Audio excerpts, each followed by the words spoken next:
Never react, never explain, just ignore. Jung's 7 laws of psychological power reveal exactly why the people who live by these 3 words become genuinely impossible to destabilize, and why most of us were never shown how. You feel it every time you choose silence, every time you walk away. Today we break down these 7 laws until you can never unsee what you are about to learn. But here is what I need you to ask yourself before we go a single step further.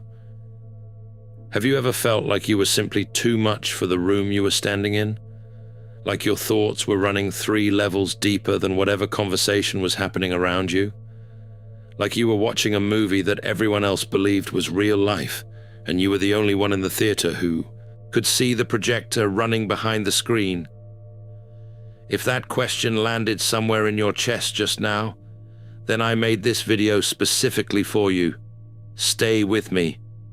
Because what is coming is going to reframe the way you see yourself and every person in your life. Here is the brutal truth that most psychology channels will never say out loud. Not everyone is operating at the same level of consciousness. That is not an insult to anyone. It is simply a fact that Carl Jung spent decades documenting at the Burgholzli Psychiatric Hospital in Zurich and in his own private practice. And what consistently disturbed him was this: the most psychologically complex individuals were very often the ones who suffered the most in silence. Not because something was wrong with them, but because the world around them had absolutely no framework for what they were experiencing. No language for it, no space for it. And so they swallowed it. They hid it. They got very, very good at pretending it was not there. And that swallowed, hidden thing had a name. Jung called it the tension of the shadow. Now here is where the story gets genuinely dark before it gets better. Because the shadow is not just about hiding your pain. It is about what happens to a person who hides it for too long. Jung watched this pattern play out across thousands of clinical hours. And I am going to tell you what he saw. Because this is the part most people skip over when they talk about Jung. And it is the part that matters most. When you suppress the deep parts of yourself long enough, when the shadow goes unexamined for years or even decades, something starts to happen beneath the surface. The energy that should be fueling your growth begins feeding something else instead. It feeds anxiety. It feeds that low-level, sourceless dread that follows you from morning to night. It feeds the relationships that keep collapsing for reasons you cannot fully explain. It feeds the sense that the life you are living is somehow not quite yours, like you moved into someone else's house and rearranged the furniture, but still cannot shake the feeling that you are a guest. This is not a metaphor. This is the clinical observation that Jung returned to again and again. The shadow does not disappear when you ignore it. It grows, it gets heavier, and the people carrying the most unexamined shadow often look, from the outside, like the most put-together people in the room. Now here is where things start to get genuinely interesting, because what Jung also discovered is that the people who feel this disconnection most intensely, the ones who feel like outsiders watching life through a layer of glass, those people very often have the most differentiated consciousness of anyone around them. Before we go further, one thing worth saying clearly. Jung never sat down and wrote a numbered manual called the 7 Laws of Psychological Power.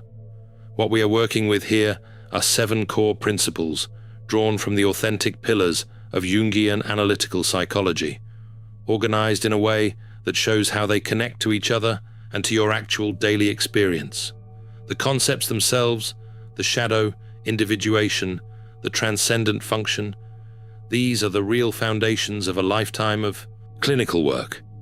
We are simply mapping them as tools, because that is exactly what they are.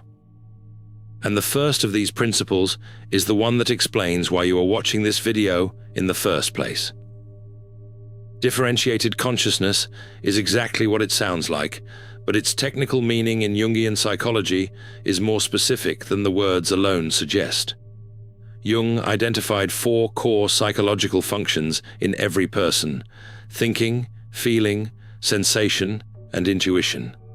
In most people, these functions operate as a relatively undifferentiated mass, blended together in the background of the unconscious. Differentiation is the process by which one or more of those functions becomes highly specialized and separated from that background noise. When a function is truly differentiated, it does not just work harder. It works with more precision, more depth, and more independence from the reactive pull of the unconscious. And the result, the thing that actually shows up in lived experience, is a quality of perception that people who have not gone through this process simply do not have access to. Consider a case profile built from patterns that researchers in social cognition have documented across multiple studies. 2 people walk into the same social event. Person A sees a group of people having a good time. That is the complete picture. Person B, however, sees a dozen distinct social dynamics operating simultaneously, power structures being negotiated through body language, emotional undercurrents moving beneath polite conversation, hierarchies being maintained through tiny, almost invisible signals. Person B is not paranoid. Person B is not anxious.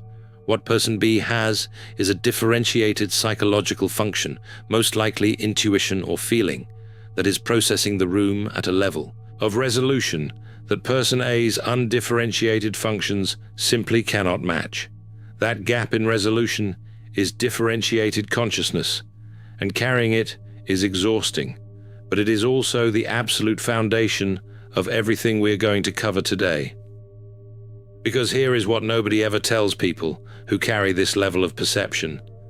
That ability to see what others cannot see does not arrive as a gift. It is forged. It is forged through pain, through loss, through being misunderstood so many times in a row that you eventually stopped trying to explain yourself. And that process of being forged leads directly into Jung's second law. The second law is the law of the persona versus the self.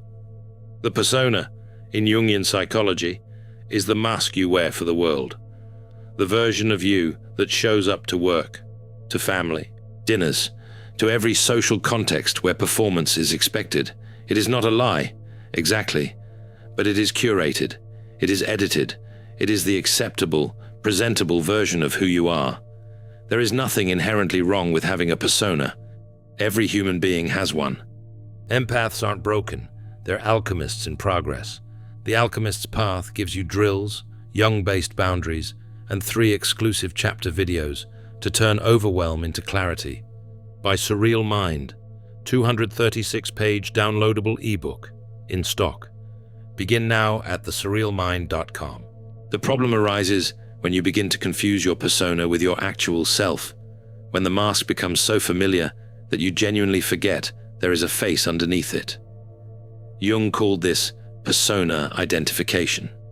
Consider a narrative illustration that reflects the composite patterns Jung described across his clinical cases. A young man rises through the ranks of a demanding career. He dresses the part, speaks with authority, commands every room he walks into. By every external measure, he is a success story. But at 3 a.m, he is lying in the dark with a hollow ache in the center of his chest that he cannot name or explain.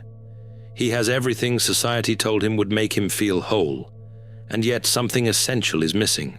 That hollow feeling is not depression in the conventional sense. That hollow feeling is the self, pressing against the walls of the persona, knocking on the door and saying, quietly and persistently, "Let me out." The people who feel that hollowness are not broken. They are not failing at life. They are actually closer to psychological truth than the people who feel nothing at all. Because sensing the gap between who you are performing and who you actually are is the first essential step toward what Jung considered the most important journey any human being can take. He called it individuation. And that is the third law. Individuation is the spine of everything Jung ever wrote. In simple terms, individuation is the process of becoming who you actually are, not who your parents needed you to be, not who your culture shaped you to be through years of reward and punishment. Who you actually, fundamentally, at the deepest available level, are. Jung believed that this journey was not optional, not really. He believed the psyche has a built-in drive toward wholeness, the same way a plant has a built-in drive towards sunlight. If you block that drive long enough, it does not vanish. It bends. It finds another way through, and often, that other way looks from the outside like a crisis. The midlife crisis that our culture has reduced to a punchline is, at its psychological core, individuation breaking through the surface of a life that was constructed entirely around the persona instead of the self. Jung witnessed this across decades of work. The person who spent 30 or 40 years being precisely what everyone expected, who wakes up one ordinary morning and cannot recognize their own reflection. That is not a breakdown. That is a breakthrough, waiting on the other side of whoever has the courage to look at what lies underneath.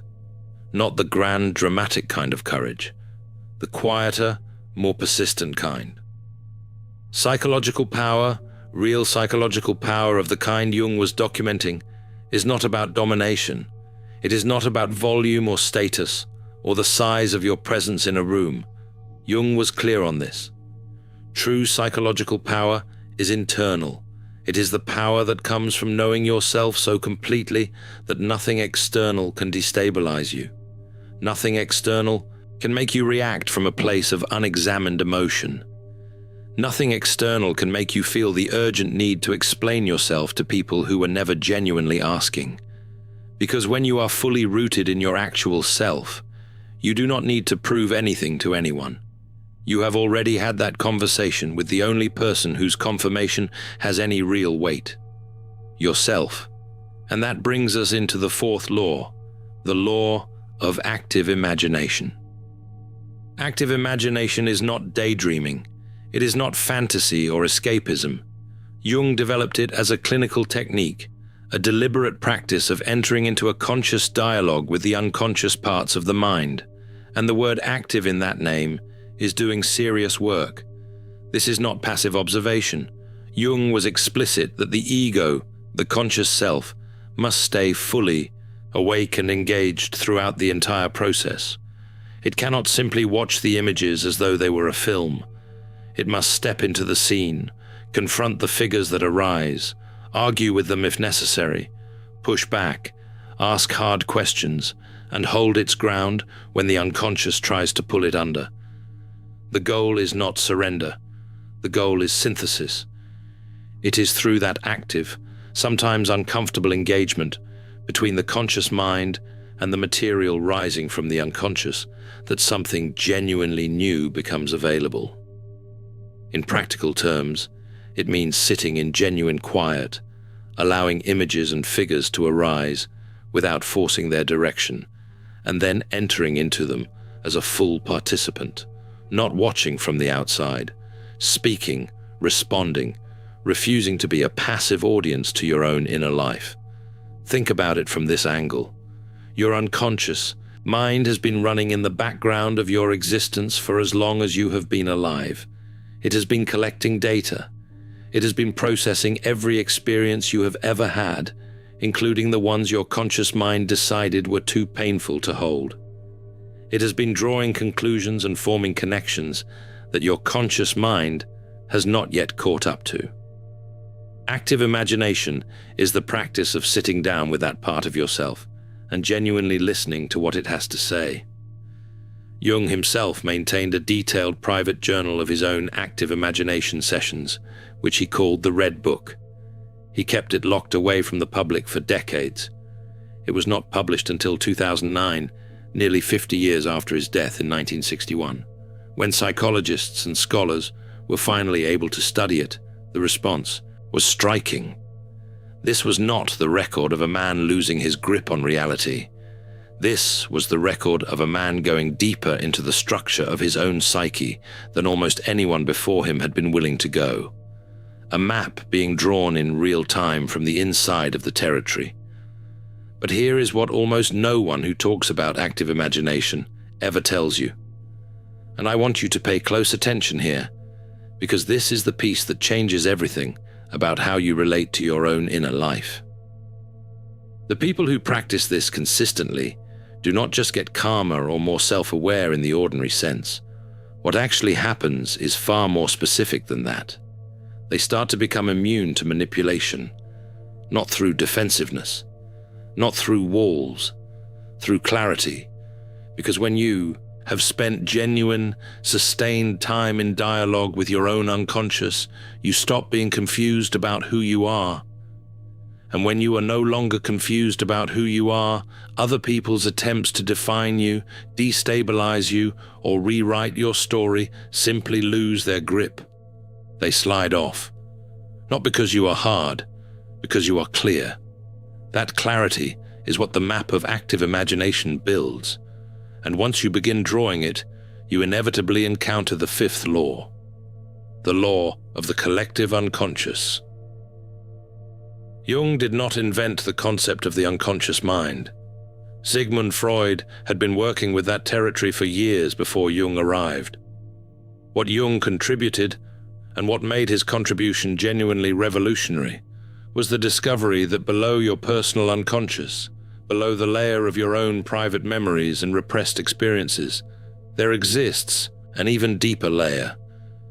A layer that is not personally yours. A layer that belongs to all of us, across every culture, every era, every corner of the human story. Jung called this the collective unconscious, and he argued, based on decades of clinical evidence and comparative mythology, that it is the source of what he called archetypes, universal patterns of character and behavior that appear with remarkable consistency across every human civilization ever documented. The hero, the wise elder, the trickster. These are not just characters in stories.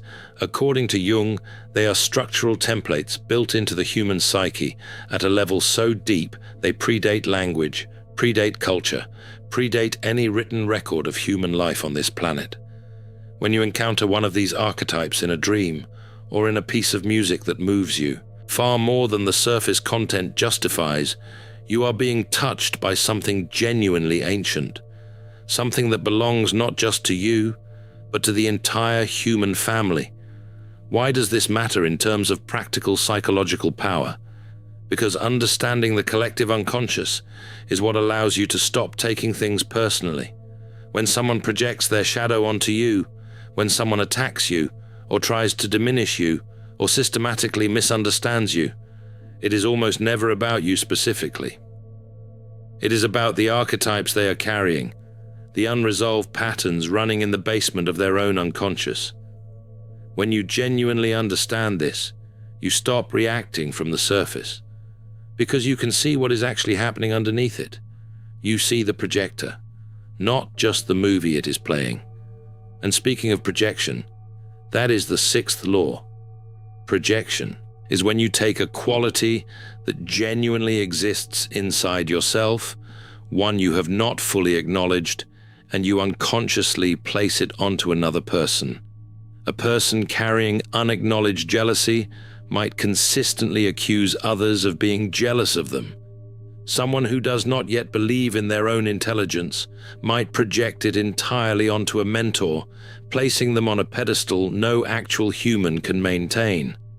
Both directions reveal something important about the person doing the projecting. And once you truly internalize this, the way you experience other people's behavior changes permanently. Consider a case profile drawn from composite patterns observed in organizational psychology and social behavior research. Two colleagues are competing for the same opportunity. One of them begins subtly undermining the other in conversations with shared peers. On the surface, this looks like competitiveness or cruelty.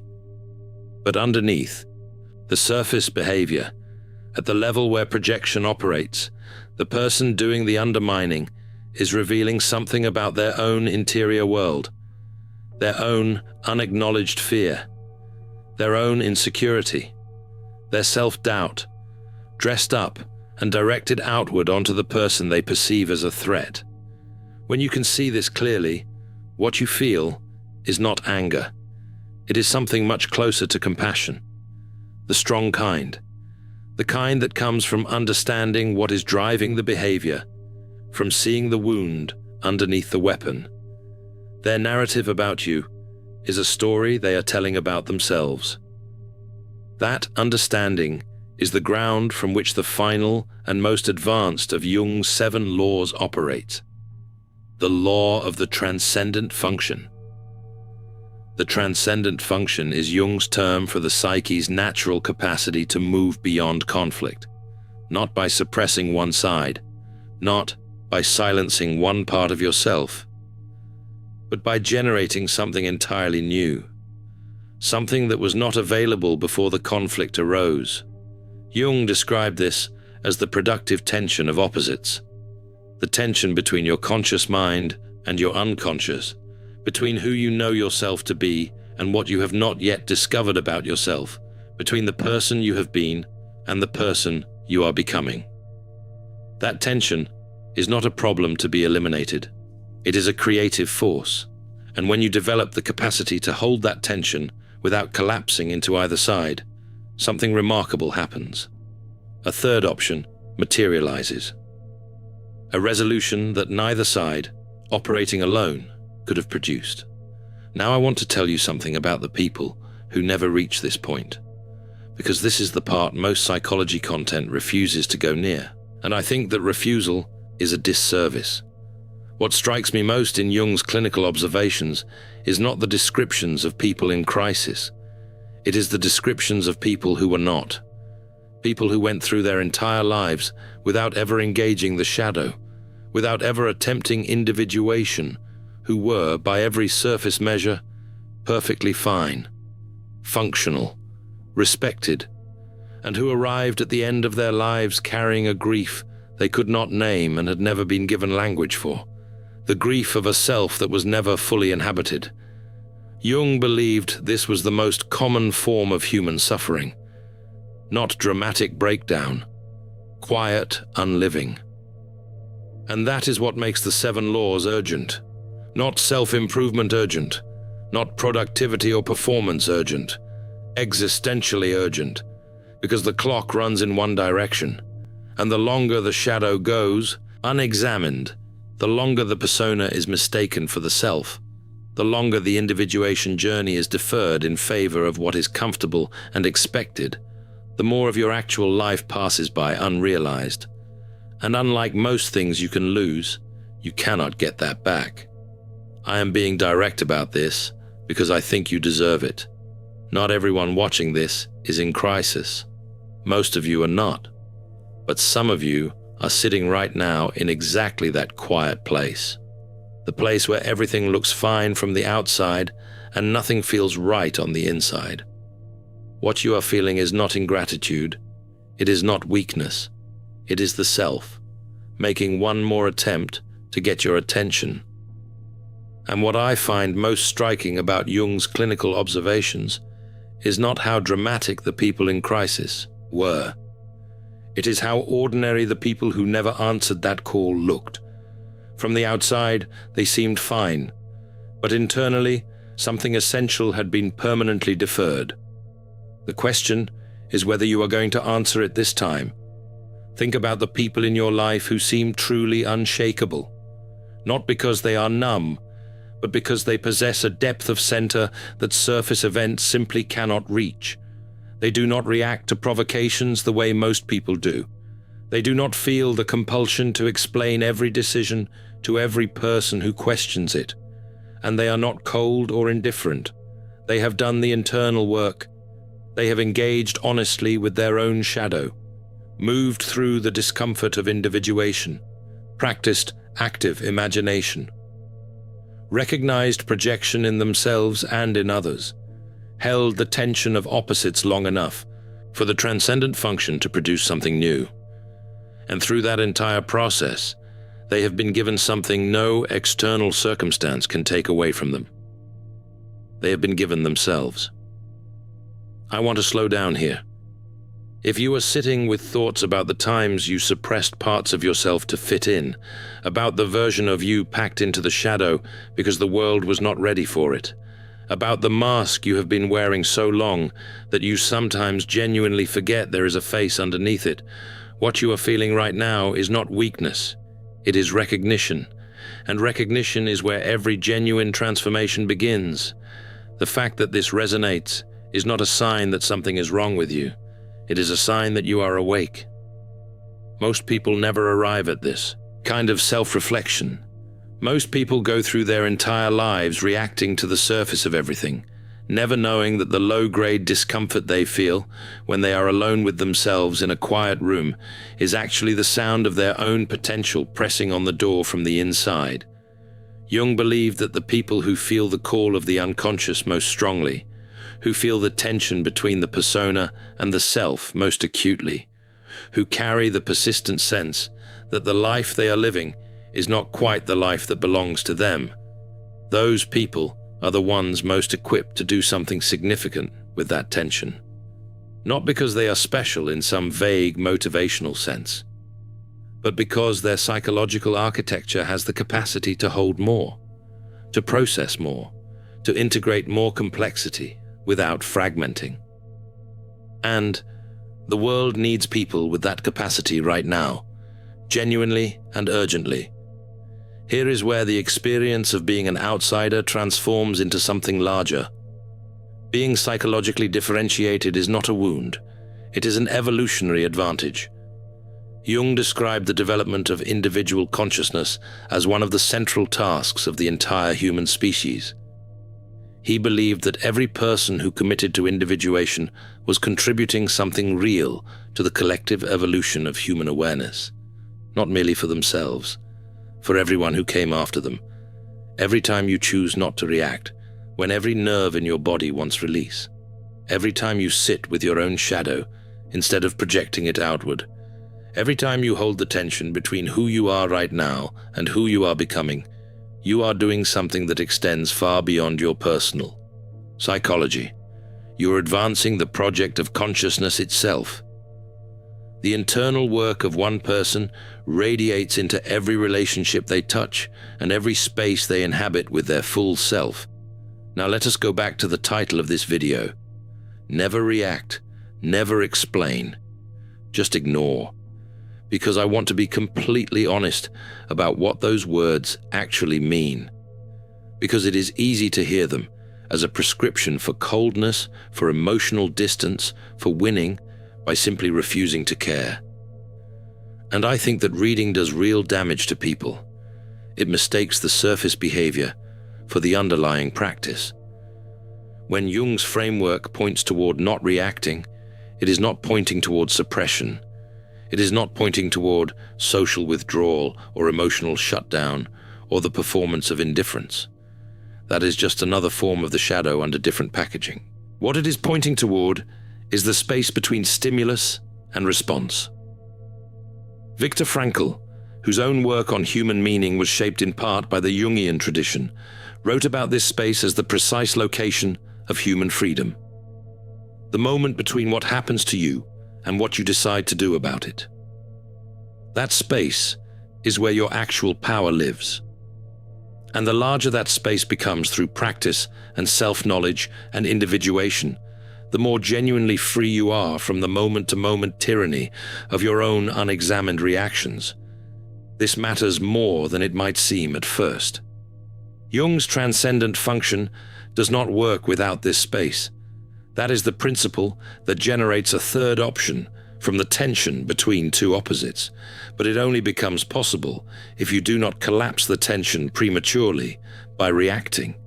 Every time you react automatically, you pick a side and shut down the process before it can produce anything new. Not reacting is not the end goal, it is the prerequisite. It creates the internal conditions where the transcendent function can do what it is designed to do. The person who never reacts is not someone who has disconnected from their emotional world. They are someone who has become so intimately familiar with their own emotional landscape that they are no longer controlled by it. They feel the anger rising. They feel the hurt. They feel the strong impulse to defend themselves, to set the record straight, to make sure everyone understands what actually happened. And then, from the stable ground of their differentiated consciousness, they choose. They choose what serves their values, what serves the person they are continuing to become. And sometimes that choice is silence. Sometimes it is walking away entirely. Not because nothing true could be said, but because the person they would say it to is simply not in any condition to hear it. That is not weakness. That is the most advanced form of psychological strength that exists in human experience. It is the strength of someone who has stopped needing the last word because they have already won the only conversation that actually mattered, and never explain. I will be honest with you here. The compulsion to explain is, at its psychological root, anxiety. The anxiety of the persona, which has organized its sense of safety around being understood correctly and seen in the right light. I have felt that anxiety. Most people with differentiated consciousness have, acutely, because you can see exactly how you are being misread. The urge to close that gap with words is almost unbearable. But the self does not carry that anxiety. The self is not constructed on a foundation of external validation. It knows what it knows.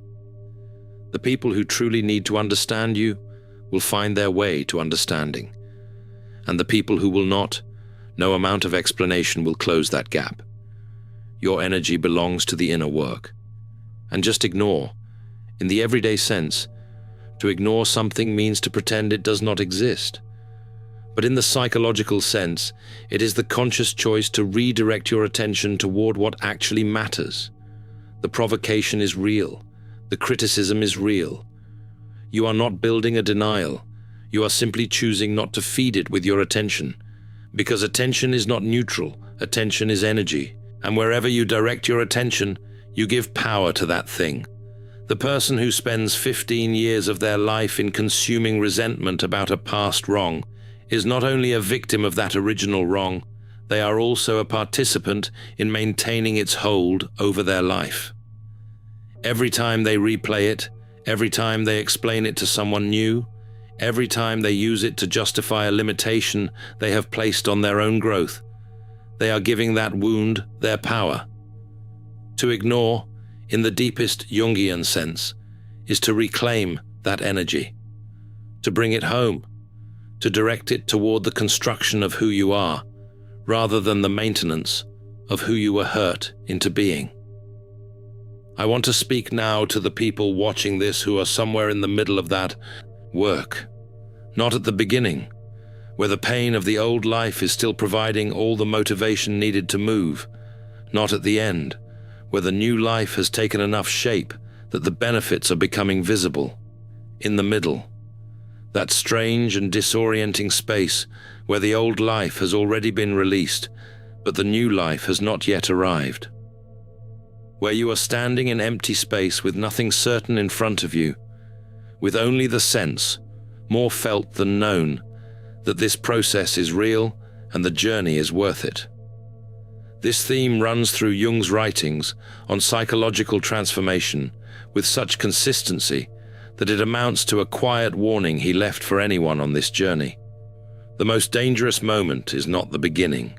It is not the end. It is the middle, the place where the old structures have dissolved, but the new ones have not yet formed. Jung observed again and again that the people who abandoned individuation did so not because they lacked desire or ability, but because they reached this exact point and could not tolerate the uncertainty of it. They collapsed back into the old persona. They chose the familiar grief of an unlived life over the unfamiliar discomfort of genuine becoming. Do not be one of those people. Turn toward the inner world. Practice active imagination. Keep the dialogue with your unconscious alive. Trust the transcendent function to generate the third option, the resolution that neither your past self nor your present self can yet imagine. It is there. The psyche's drive toward wholeness does not stop. It does not give up on you, even in the moments when you give up on it. It keeps knocking, through dreams, through the persistent quiet sense that there is a version of your life more genuinely yours than the one you are currently inhabiting. That feeling is not delusion. That feeling is the self, speaking in the only language available to it. Here is what I want you to carry when this video ends. Jung believed that the world changes from the inside out, not the outside in. The dominant cultural story is that if you change the circumstances of your life, secure the right position and the right relationship and the right amount of recognition, then you will eventually feel whole. But Jung observed, across decades of clinical work, that this sequence is exactly reversed. The people who change their external circumstances from a foundation of internal fragmentation simply recreated the fragmentation in new surroundings, same shadow, same confused persona, same distance from the actual self, same hollow ache at 3 in the morning. The people who genuinely changed started from the inside. They did the work of individuation first. They faced the shadow honestly. They moved through the tension that the transcendent function requires. And then the outer life began, slowly and unmistakably, to rearrange itself around the new center of gravity. That is not magic. That is what consistently happens when a human being stops living from the surface of their own existence and starts living from the actual depth of it. You are not the same person who started this video. You have been given a framework that cannot be taken back. Once you see the shadow, you cannot pretend it is not there. Once you understand individuation, you cannot unknow that the drive toward wholeness is already running inside you right now. Once you grasp the collective unconscious, the behavior of the people in your life will never look exactly the same. You will see the archetypes underneath the performance. You will recognize the projection underneath the accusation. You will feel the tension of opposites inside yourself and know that it is not a malfunction. It is an invitation. You are evolutionary consciousness in human form, not as a slogan, as the logical conclusion of everything Carl Jung spent his life documenting. The fact that you are conscious, the fact that you have the capacity to reflect on your own psychology, to examine your own shadow without flinching, to choose your response rather than simply execute a reaction, that capacity is the absolute leading edge of what the evolutionary process has produced on this planet. And what you decide to do with it matters far beyond the boundaries of your own personal story. So here is the challenge I want to leave with you. This week, find one moment where you feel the full pull to react, to defend, to explain yourself to someone who has not earned that level of access to your interior world. And instead of doing any of it, pause. Let the feeling be present without acting from it. And ask yourself honestly, what would the individuated version of me choose right now? What would the person who has done the work, who lives from the self rather than the persona, what would that person do? And then do that, even when it is uncomfortable, especially when it is uncomfortable, because that is the work, not the absence of feeling, the full and conscious presence of choice. And that is where we land today, on the 7 laws of psychological power that Carl Jung devoted his life to uncovering. From differentiated consciousness, through the tension of the persona and the self, through the lifelong journey of individuation, through the deep practice of active imagination, through the shared territory of the collective unconscious, through the mirror of projection, all the way to the transcendent function that makes genuine wholeness possible. We covered real ground today. I hope it feels like ground that belongs to you. If something in this video moved you, If something cracked a door open that you have been standing in front of for a long time, drop a comment right now. Say the words, "I am evolutionary consciousness in human form." Because if you can say that and feel even a fraction of what it means, then this video did everything it was supposed to do. And if you are not subscribed yet, now is the time. We go deep here every single week. We do not do surface. And we will see you in the next one. In The Alchemist's Path, perception training for empaths, you'll turn overwhelm into wisdom with practical drills, Jung-inspired boundaries, and step-by-step perception training. This guide includes 3 exclusive chapter videos to deepen each lesson. Written by Surreal Mind, 236 pages, beautifully designed 8.5 by 11 downloadable ebook, in stock now.